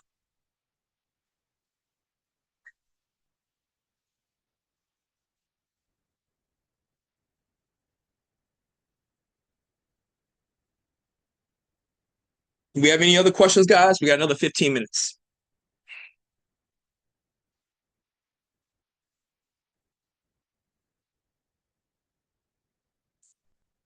So for Saturday, we're just gonna go through go back through the prompts because I know I need to fix my like short form one, Yeah.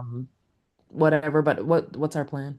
We're going to go over it again because I'm not going to do the homework for you. Mm-hmm. Because I want you to learn how to do it, so you can be able to build your own prompts. So, but we will go over it again. So, two things we're going to be doing. I'm going to go over the assignment of building the prompt. Everybody has their own assignment, their own economic event. So we're just going to go over it again on what you guys should be doing. That should take maybe the first 30, 40 minutes. And then the other hour and a half, we're going to redo the lock model. Okay. We're going to rebuild the lock model.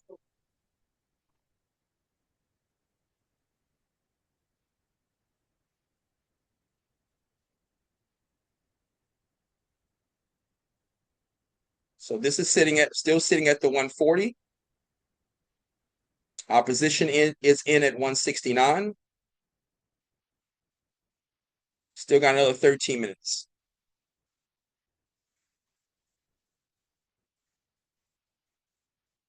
And then here's the other thing, guys. Don't lose focus because greed can set in quick. When you get a big trade like that, with making $800, $900, you might be expecting it. I'm not expecting another huge trade. If I get another 5, 10, 15 points, even though I don't have a cap, like I said, I'm not going to exit the trade until I see the pullback. But it may pull back at 20, 30 points. So I'm not coming into this looking for a huge amount of money. Does that make sense?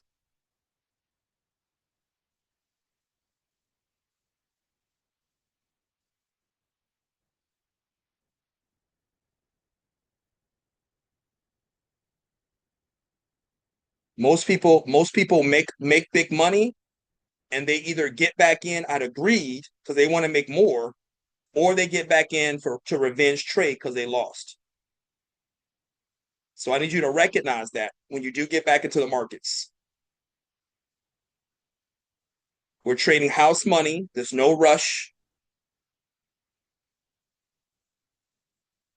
No need to be greedy. You already made your money. You're already ahead of your profit goal.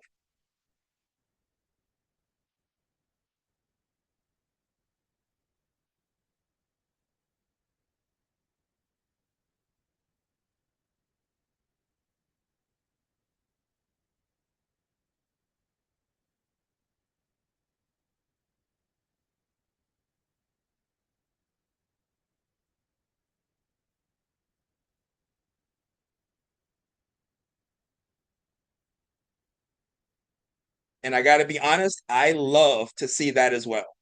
The market coming back down, I love it. Does anybody know why that's a good thing?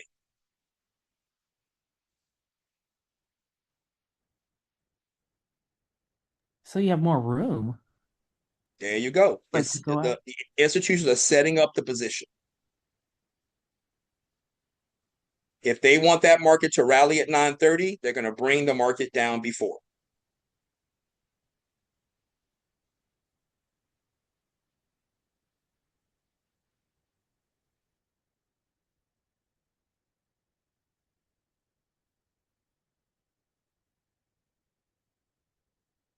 Ooh.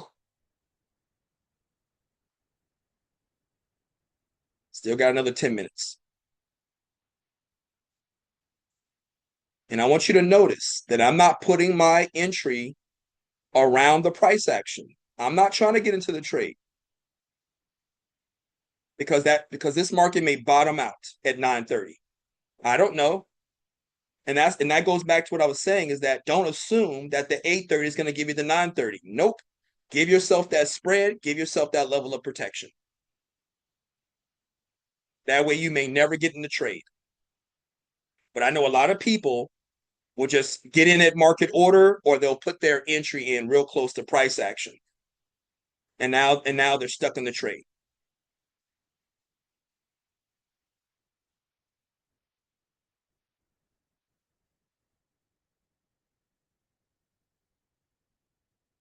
Back up at the 140.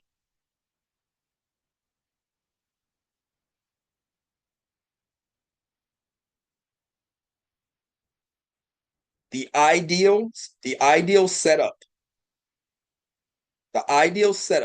is a slow cook to my entry. We got 9 minutes. I would love for the market to slow build to my entry point.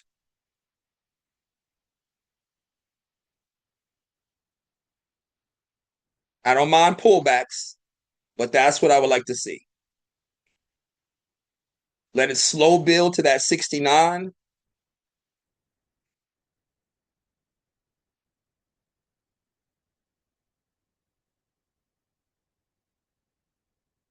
It may even put me in early. Right now, it's sitting at 60. It may put me in early. I'm cool with that.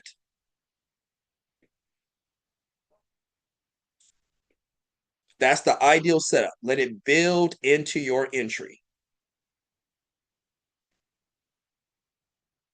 That's confirmation on the trend. And if it's building organically, that's confirmation that the institution are not readily setting the trap at this point. They're probably going to put the trap in at 9:31, 9:32, 9:35. They don't really have a trap set earlier than 9:30. Does that make sense?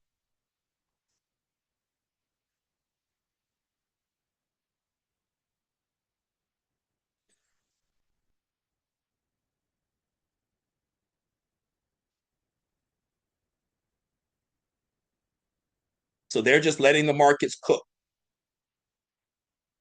Their manipulation and their traps are going to happen after the 9:30. Mm-hmm. That makes sense. Yeah. They don't want to scare people away. So they let the market seem organic. They may even, I'll tell you, the only manipulation they're going to do is that they will sometimes drive the markets to give a false sense of hope, a false sense of what direction the market's going to go. But I don't even see that right now. Because if they were to do that, it would be a huge spike. And we don't even see that. We kind of see this slow cook, which is what I like to see.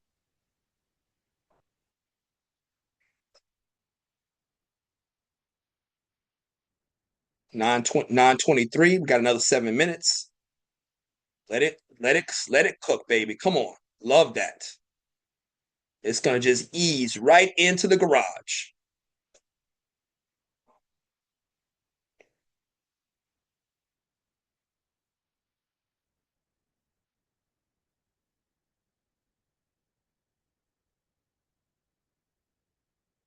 You guys see those people on the tarmac of an airport setting the plane up for takeoff? That's what this is. A little bit to the right, a little bit to the left. I got a picture behind the movie Airplane where he was saying, "Hey man, where's the smokes?" And he points the lights over there. And the plane goes to the side.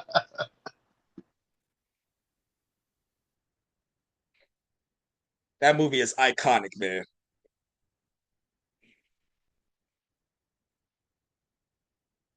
All right, we got 5 more minutes.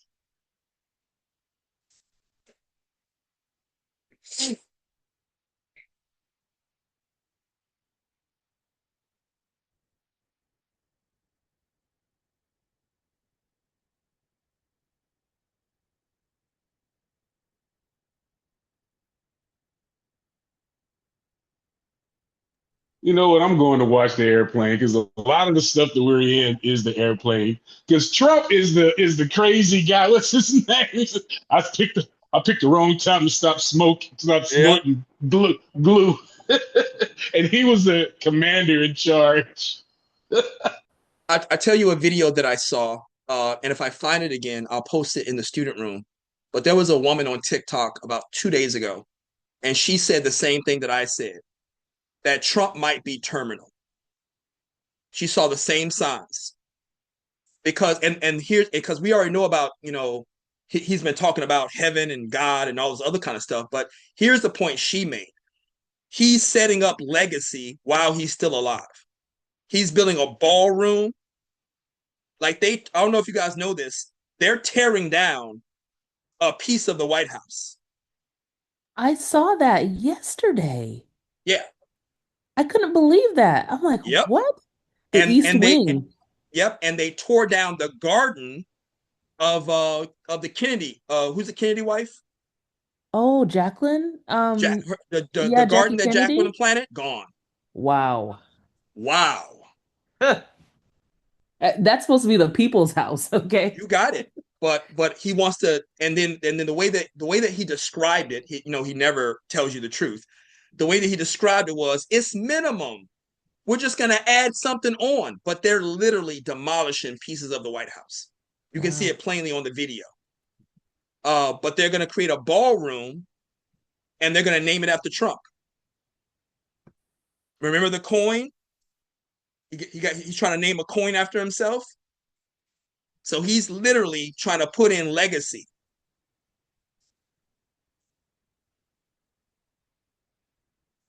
And that's why they think that he's terminally ill. Yeah, he got a terminal diagnosis. It may not be anytime recent, like you're gonna die in 6 months. But I think he got some kind of a diagnosis that in the next few years. Huh, that is interesting. And I'll tell you how true it is if he still's trying to run for 2028. That'll let you know right there. Yeah, they are talking about him having a going on the third term. Yeah, and that's the kind of thing where he may know he's terminal, but so he may actually try to get through the last. Because I think what he wants to do is he wants to set a record where he got in. I think that's what it is. He may even be terminal. He may know he's going to die in the middle of that third term, but I think he still wants it. But I kind of agree with that concept, is that the evidence really shows that he might know of some kind of terminal illness or a terminal diagnosis.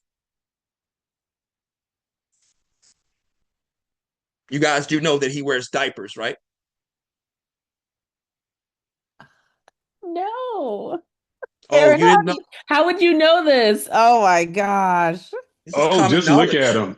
Just look at his pants. That big old bottom back there. He's got There, he's got some customized depends with Order Trump on filled. it. That Order was filled. dandy. Yeah. oh yeah. And they blame it on Adderall. Like he's been addicted to Adderall for over 20, 30 years, and it creates diarrhea. You Oh wow. you eat me out, man. Okay. Well, from New York. Is this? All right. So Let it me cut entered that me. up there. It entered me into the This trade is the early. 24th. So you already clocked out already? It entered me into the trade a little bit early, guys. It's not 9:30 yet, but now I'm looking for the spike. It's not 9:30 yet. I'm 4 points in. I'm 9 points in. I'm 10 points in. It's not 9:30 yet. I'm loving it. Where's 9:30? 9:30 should it's 15 points. Where's my? It's not even 9:30 yet. 9:30 should send this through the roof. Let's see. Where's my ledger? Position.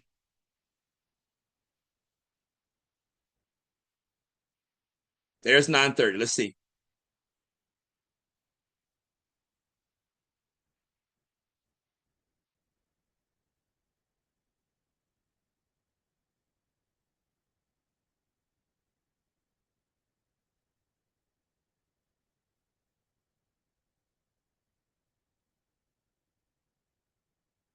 Can't see the price action. That's what I need to see. Hold on. So close the position. We'll wait. If this thing goes negative 200, I'm going to go ahead and close it.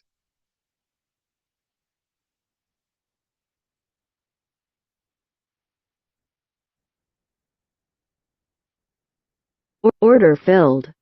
I closed it. It went negative $200. What the heck happened? It closed my whole platform. Give me a second. I got to bring it back up.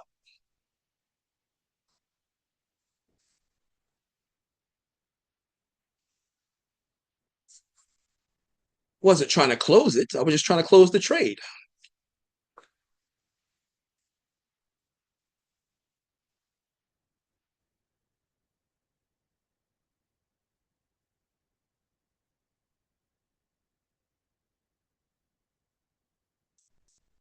So my first trade was like 845. I lost about 200 on the second trade, so I still came out about 650. I still made 650 for the day. Still good. Yep.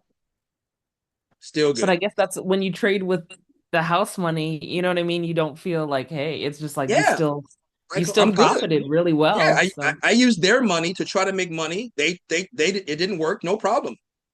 Yeah. Because here's the thing, even the 650 is still their money. I'm nowhere near my money. True. And technically, you could have went to the S&P. You could have had like a dual or even a quad trade. True. Technically, Ooh. You are correct, my friend. not being greedy, but just saying. Yeah. But let me qualify when that would have happened. I would have had to have a high probability, which we didn't have. Great point, Coach. Great point. Yeah. I got that. Right. Yeah. Because you increase your position based on your probability. And I noticed in this bear market, you're only going to go after the big heavy, which is the Dow. That's going to pull everybody else up automatically. But in this particular climate and market, at least we're going to be on the back of the big Dow where we can manage everything. So yeah. There you go. And then if there is a dual or secondary, you would do the NASDAQ or the S&P on top of it. Only with the high probability. High probability. There you go. Got it. So any final questions, guys? Beautiful session, beautiful week. All right. And like I said, this is what we're doing all of October. I'm going to try to do an 8 o'clock, 8:30, 9 o'clock, 9:30 trade. That gives you more opportunities to see how the charting and how the trades work. And if we're doing that 4 times every session, you're learning exponentially. I just need you to ask questions, which is what you're doing. You're asking questions, you're learning. But the whole month of October, we're gonna make up for not doing it in August and September. So 4 trades a day, and obviously there was no trades Monday and Tuesday, right? So we make up for it for the days that we are. So we're getting plenty of opportunities to kind of learn from how to chart and how to position our trades.